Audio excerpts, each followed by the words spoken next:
கையில் வெண்ணெயை வச்சுக்கிட்டு நெய்க்கு அலைஞ்ச கதையா பப்பாளி மரத்தை வீடு ஃபுல்லாக ஊர் ஃபுல்லாக நம்ம நட்டு வச்சுருக்குறோம். இது போக கை வலிக்குது, கால் வலிக்குது, மூட்டு வலிக்குது, டெங்கு காய்ச்சல் வருது, என்னென்னமோ சொல்கிறாங்க. உலகத்திலேயே டெங்குக்கும் அதே மாதிரி உடம்புல இருக்கக்கூடிய இம்யூன் சிஸ்டம், அதாவது நோய் எதிர்ப்பு சக்தியை அதிகமாக நமக்கு இது தரும் இந்த பப்பாளியோடைய இலை. நம்ம இன்றைக்கி 2 சிஸ்டம் செய்ய போகிறோம். கண்டிப்பாக இந்த வீடியோ உங்களுக்கு யூஸ்ஃபுல்லாக இருக்கும், ஸ்கிப் பண்ணிடாதீங்க. ரொம்ப ரொம்ப பழைய மெத்தடு, வாங்க பார்க்கலாம். ஒரு முழு இலையை நான் 2 விதமாக நான் கட் பண்ணி எடுத்துக்கிட்டேன். அதில் ஒன்று முழு இலையில் பாதியை அப்படியே வச்சுருக்கேன். இன்னொரு பாதியை இந்த மாதிரி சின்ன சின்னதாக கட் பண்ணி எடுத்துக்கலாம். பப்பாளி இலையில் நான் சொன்னது ஒரு பாதி தாங்க. இன்னும் ஸ்கின்னுகளுக்கு அதே மாதிரி பார்த்திங்கன்னா ஹேர் க்ரோத்துக்கு அதிகமாக யூஸ்ஃபுல்லாக இருக்கும். இப்போ நம்ம கட் பண்ணது எல்லாத்தையுமே ஒரு உரலில் போட்டு நல்லா இடித்து நச்சு எடுத்துக்கலாங்க. இதை நம்ம மிக்சியில் போட்டு அரைக்காதது காரணம் ரொம்ப கோல் மாதிரி ஆயிடுச்சு அப்படின்னா நமக்கு சரி வராது. இதை ஒரு ஓரமாக எடுத்து வச்சுக்கலாம்.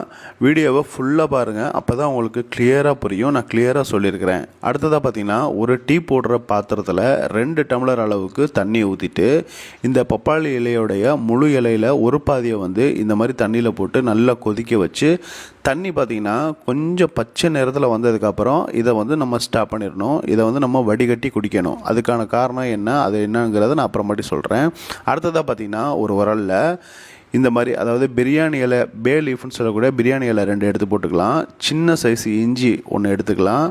அதே மாதிரி பார்த்திங்கன்னா 5 பூண்டு எடுத்துக்கலாம். இப்போ அடுத்ததாக பார்த்திங்கன்னா கிராம்பு இந்த மாதிரி மேலே முட்டுக்கள் முழுசாக இருக்கக்கூடிய அளவுக்கு இருந்துச்சுன்னா ஒரு 15 கிராம்பு எண்ணி எடுத்துக்கலாம். அடுத்ததாக பார்த்திங்கன்னா இது எல்லாத்தையுமே நல்லா இடித்து வச்சுக்கலாங்க. இந்த மெத்தடு பார்த்திங்கன்னா ஆயுர்வேதத்துலையும் இருக்குது. இந்த மெத்தடு நீங்கள் கண்டிப்பாக ட்ரை பண்ணணும்.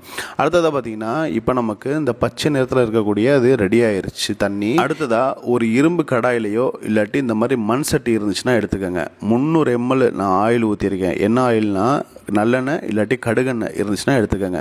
நம்ம ஒரு பாதியை உரலில் இடித்தோம் பார்த்தீங்களா அந்த இலையை, அதை இதில் நான் சேர்த்துக்கிட்டேன். அடுத்ததாக 1 ஸ்பூன் அளவுக்கு ஓமம் சேர்த்துருக்கேன். ஓமம் கண்டிப்பாக நீங்கள் சேருங்க.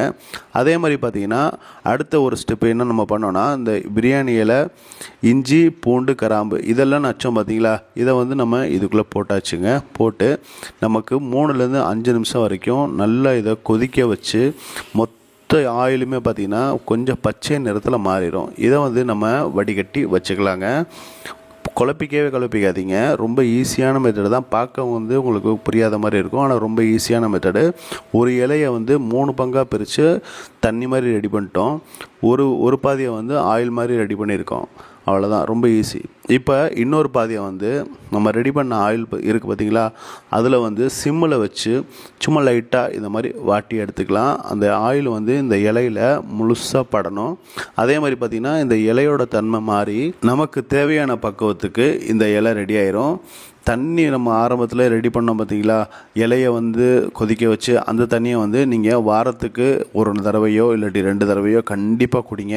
எப்போல்லாம் நீங்கள் குடிக்கிறீங்களோ, உங்களுக்கு மூட்டில் வலி இருக்குது, முழங்காலில் வலி இருக்குது, இடுப்பில் வலி இருந்துச்சுன்னா இந்த ஆயிலை நம்ம ரெடி பண்ணோம் பார்த்தீங்களா, இதை தடவிடுங்க. இப்போ நான் ரெடி பண்ணியிருக்கிறது பார்த்தீங்கன்னா மூட்டில் முன்னாடியும் பின்னாடியும் அப்படியே வலி இருந்துச்சுங்க. அதுக்காக இதை ரெடி பண்ணியிருக்கோம். நம்ம ரெடி பண்ண இந்த ஆயிலை நல்லா தேய்ச்சிட்டு மசாஜ் பண்ணிவிட்டு நம்ம வாட்டினோம் பார்த்தீங்களா ஒரு இலையை, பப்பாளி இலையில் ஒரு பாதியை இந்த மாதிரி வச்சு நீங்கள் ஒரு துணியை வச்சு கட்டிக்கங்க.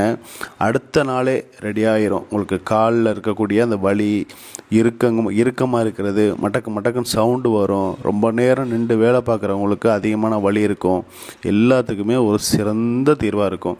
கண்டிப்பாக நீங்கள் இதை ட்ரை பண்ணுங்கள். உங்கள் ஃப்ரெண்ட்ஸ் அண்ட் ஃபேமிலிக்கு ஷேர் பண்ணுங்கள். இந்த தண்ணியை நீங்கள் வாரத்துக்கு 2 தடவை குடிச்சிட்டு வந்தாலே எல்லா வலியும் சரியாயிரும்.